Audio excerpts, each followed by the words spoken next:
Hi, my name is Mansi, and I'm very excited to share my experience with Maharaj with everybody.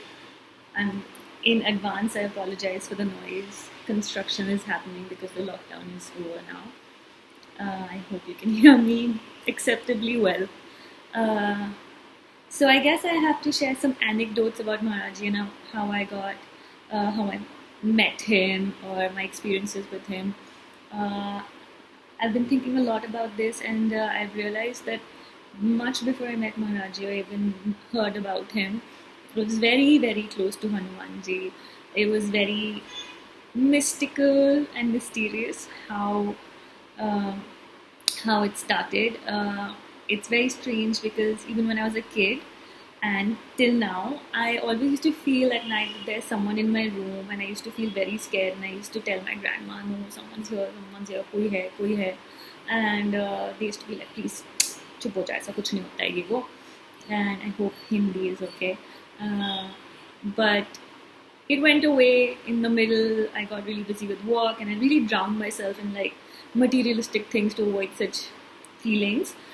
But it was very, very strong again in the last 4 or 5 years, and I started playing the Hanuman Chalisa at night. I don't know who told me about it and how I got to know about it, but I started playing it, and it used to play on loop the entire night while I was sleeping till like the laptop's battery would die out or whatever. So that's my first connection with Hanumanji and Baba. And I would probably admit here that if I had not realized that Maharaji is Hanumanji, maybe I would not have necessarily been so open to it, or maybe I would have, but like that definitely wasn't a big light bulb for me that, oh, it was much more like powerful for me when I heard that he's an incarnation or an abdut of Hanuman.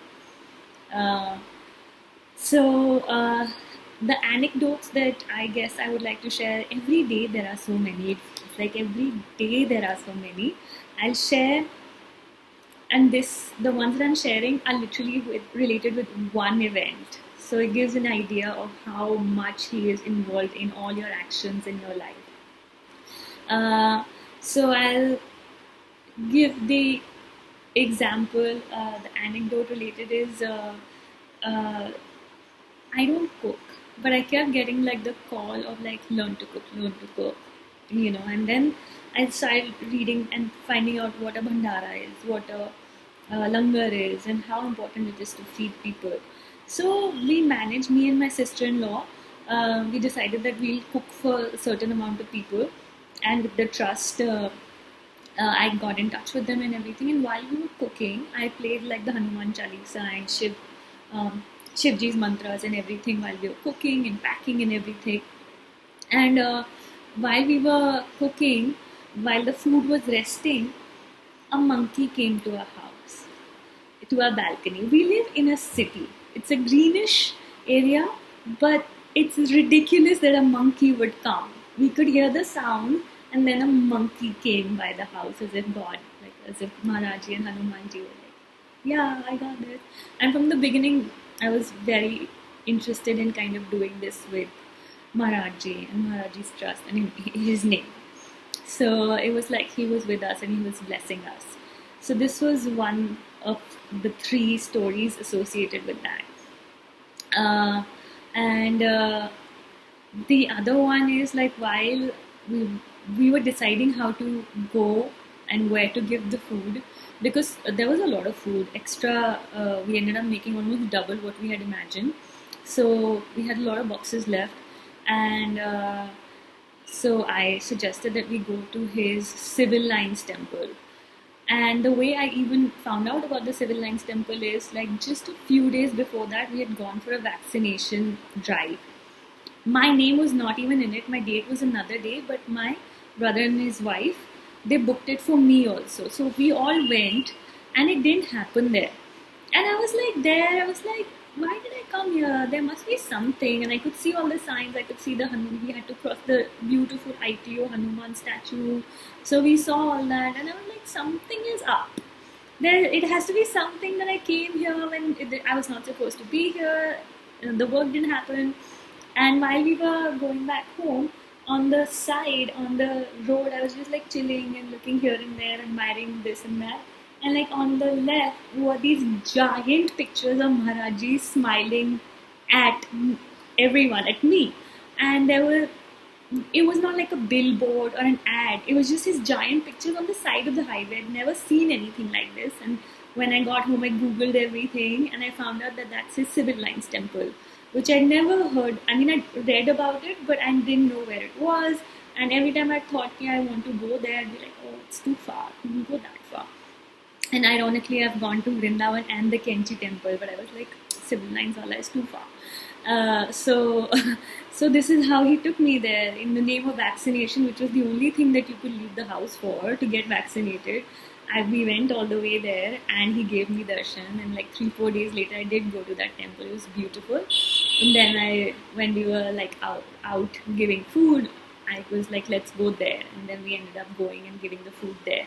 And just one little anecdote in the middle. I remember on the 2 days when we were cooking this food, I also have great deep connections with Sai Baba, Mahavatar Babaji, Guruji. I feel like Mahavatar Babaji genuinely like took my hand and introduced me to so many practices, so many of these beings. I really feel like indebted to him for introducing me to this path and being with me and being me in so many ways. So I was very close to all of them, and in the few days, I was constantly feeling like Sai Baba was around. I was, getting him in my meditations and visions. And while we were on the way to the Civil Lines temple, I was sitting in the car going, yeah, am I a fraud? Whoever comes to me, I go on them. Like Sai Baba comes to me, I start believing in him. I get love from this person, I will follow them. Mahavatar Babaji, Guruji, am I a fraud? And I was really feeling that, like I'm such a fraud, but am I a dongi? And like right in front of me was this tempo which said Sabek. And I couldn't believe it. It's like they read your mind and they're like, you little idiot. Stop thinking like this. We are all the same. And I looked at it and I couldn't stop smiling. And I was like just smiling. And I just turned to my left. And there was this huge temple of Hanumanji and Shivji with a huge statue of Sai Baba. And Sabek is obviously something he used to say all the time. So it was like this kind of affirmation and confirmation that they're all the same. So while there are all these amazing stories of they did this, they healed this, they avoided someone's COVID or disease or death or whatever, and they genuinely do all these things. But the thing they have done for me, what Maharajji has done for me specifically, has opened my heart in a way it didn't ever happen before. He shattered my ego. Like that is the miracle that I value the most, that he shattered my ego. He made me realize how much I think and how little it matters. It's so stupid. The thoughts we have are so limited and small. And when I rest in my heart, I feel unconditional love for people. I am full of love and peace and joy and gratitude in ways that I never was. I never was before.